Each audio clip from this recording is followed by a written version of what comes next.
Student, today's as starts new topic online classes is this topic is a very important. The students be careful and requested points. The students please video like share subscribe and bell icons please. Okay तो हम start करते हैं इस video को। आप ध्यान से समझने का प्रयास करिएगा। कुछ हमने पॉइंट्स ब्लैक बोर्ड पर रखा है, उसको ध्यानपूर्वक समझें है क्या चीज़। आइए, सेल टॉपिक हमारा है। सेल सेल यानी कोष। कोष कहते किसे हैं? तो एटम यानी परमाणु। एटम का वह क्षेत्र जहां इलेक्ट्रॉनों की पाए जाने की संभावना होती है, उस क्षेत्र को हम कोष यानी सेल कहते हैं। ओके, यानी area of atom founded a necessary of the electrons known as a cell.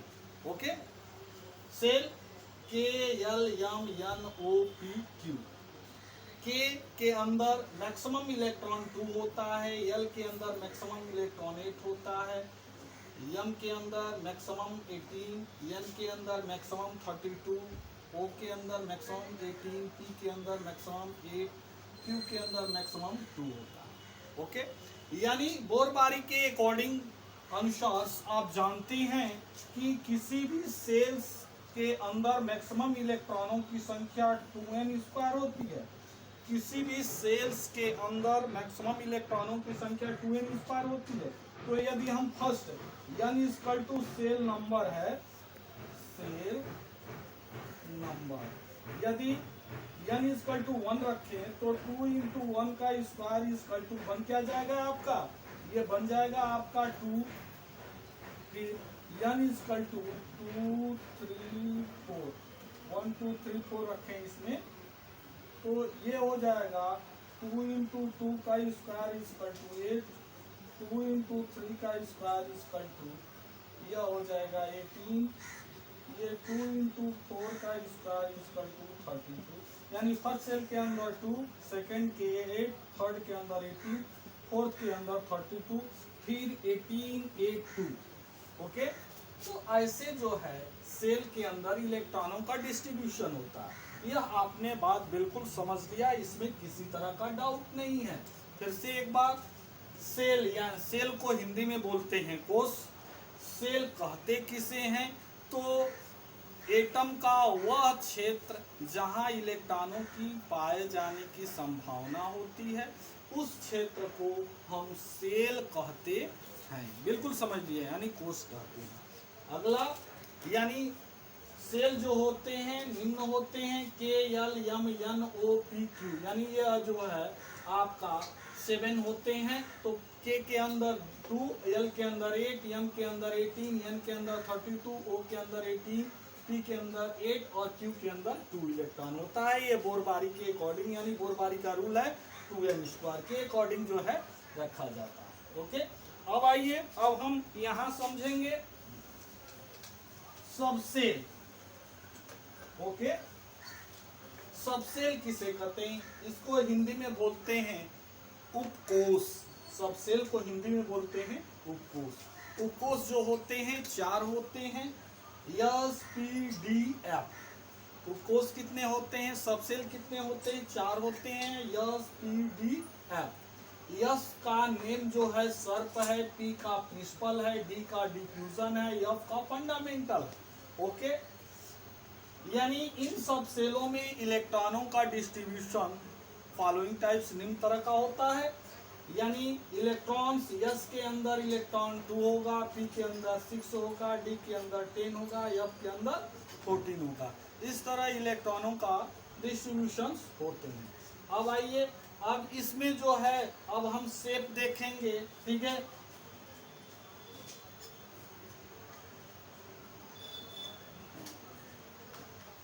Shape of subshell. Okay, yes का जो शेप होता है, यस सबसेल का जो शेप होता है स्फेरिकल होता है। कैसा होता है? स्फेरिकल होता है। गोलाकार होता है। ओके, पी का जो शेप होता है, पी का जो शेप होता है वह जो है डंबलकार होता है, ये डमरू के आकार का होता है।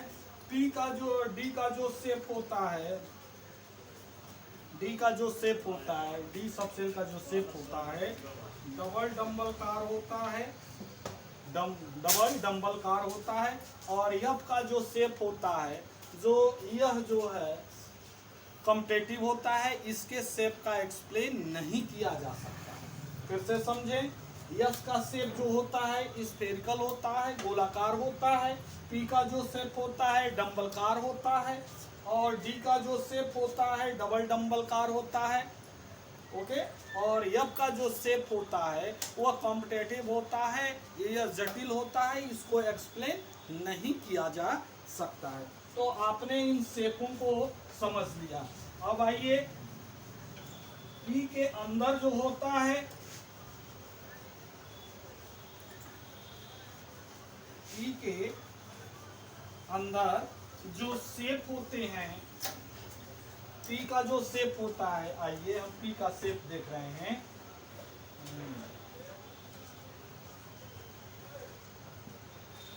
शेप जो होता है कैसा होता है, तो पी के अंदर 3 ऑर्बिट होते हैं, पी एक्स, पी वाई और पी जे। पी के अंदर जो उसका शेप होता है उनमें ऑर्बिटों की संख्या होती है, ऑर्बिट की 3 होती है, पी एक्स, पी वाई और पी जेड। तो यहाँ जो है, यह जो है शेप है। ओके, एक्स ये हो गया वाई और ये हो गया जेड। ओके, तो अब यहाँ हम समझने का कोशिश करेंगे। जो आपका, या ऐसे भी दे सकते हैं,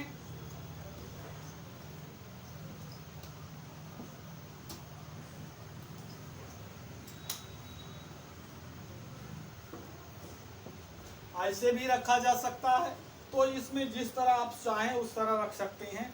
तो इसमें यहाँ हम देखेंगे पी एक्स का जो शेप होगा, तो पी एक्सिस पर एक्स, पी एक्स एक्सिस पर होगा, यहाँ डंबलकार होगा। और वही पी एक्स हो गया, यह शेप हो गया पी एक्स का। पी वाई का जो शेप होगा वाई एक्सिस पर हो जाएगा यहाँ। ओके, और वही जेड का होगा, तो यहाँ जेड का हम दिखा देंगे, यहाँ ये जेड का हो जाएगा, वाई एक्स, ये जेड एक्सिस। तो ऐसे जो है तीनों हमने शेप आपको बता दिया। यह पी एक्स का शेप होता है, पी वाई का शेप होता है, पी जेड का शेप होता है। इस तरह जो है इसके शेप होते हैं। उसी तरह डी का जो शेप होता है, डी में ऑर्बिटल जो होते हैं 5 होते हैं। वह कौन कौन से होते हैं, तो उसको हम समझेंगे। D X Y, D Y Z, D Z X, D X square Y square और डी जेड स्क्वायर। डी में ऑर्बिट जो नंबर होते हैं वो कितने होते हैं, तो वह जो होते हैं 5 होते हैं। डी में ऑर्बिट की जो नंबर होती हैं कितने होती हैं, 5 होती हैं। पी में कितने होते हैं, तो 3 होते हैं। और यस में 1 होता है क्योंकि वह स्फेरिकल होता है। तो इसका जो शेप होता है डी का शेप अब हम बनाएंगे, डबल डंबलकार होता है। तो यहाँ ये आपका हो गया, ये एक्स, ये आपका वाई और ये जेड दिखा दिए। तो एक्स और वाई पर दिखा रहा है, तो एक्स एक्सिस पर दिखा दीजिए और वाई एक्सिस पर डबल डंबलकार। अब वही जब डी वाई होगा तो अब उसमें क्या करेंगे, अब इसको जो है हमको दिखाना होगा, तो किस एक्सिस पर दिखाएंगे, तो यह जो है वाई एक्सिस पर दिखाएंगे और जेड एक्सिस पर दिखा देंगे, यह हो गया। फिर उसको ये जेड एक्स एक्सिस पर दिखा देंगे। फिर ये जो होगा यह D X square Y square है, तो यह जो है एकदम इंक्लूड होगा D X square Y square है। तो यह जो है आपका y हो गया, यह x हो गया, यह z हो गया। तो ये हो गया, ये हो गया आपका x एक्सिस पर और ये y एक्सिस, ये सटा हुआ। तो इस तरह जो है D X square Y square होगी। अब डी जेड स्क्वायर है तो यह जो होगा ऐसे होगा,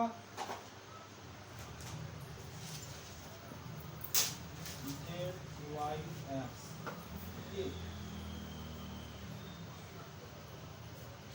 ये डी जेड स्क्वायर। तो आपने ये सारे पॉइंट्स क्लियर कर लिए, इसमें किसी तरह का आपको प्रॉब्लम नहीं है। तो इन सारे पॉइंटों को, इसमें कहीं किसी तरह का दिक्कत नहीं, इनसे हम रिलेटेड क्वेश्चन देंगे, उन क्वेश्चनों को प्लीज़ आप सॉल्व कर चेक कराएंगे। तो स्टूडेंट्स आप कलम और कॉपी ले लीजिए और क्वेश्चन लिखना प्रारंभ कीजिए। Student please take the pen and copy, write the question. Question number 1, कोष किसे कहते हैं? What is cell? अगला क्वेश्चन, उपकोष किसे कहते हैं? What is subcell? Next question, explain the subcell shape. Explain the subcell shape and draw the diagram. उपकोषों की आकृति की व्याख्या कीजिए तथा उसके आकृति को प्रदर्शित कीजिए। ये क्वेश्चन होंगे। स्टूडेंट इन क्वेश्चनों को सॉल्व कर चेक कराएं। Okay, thanks.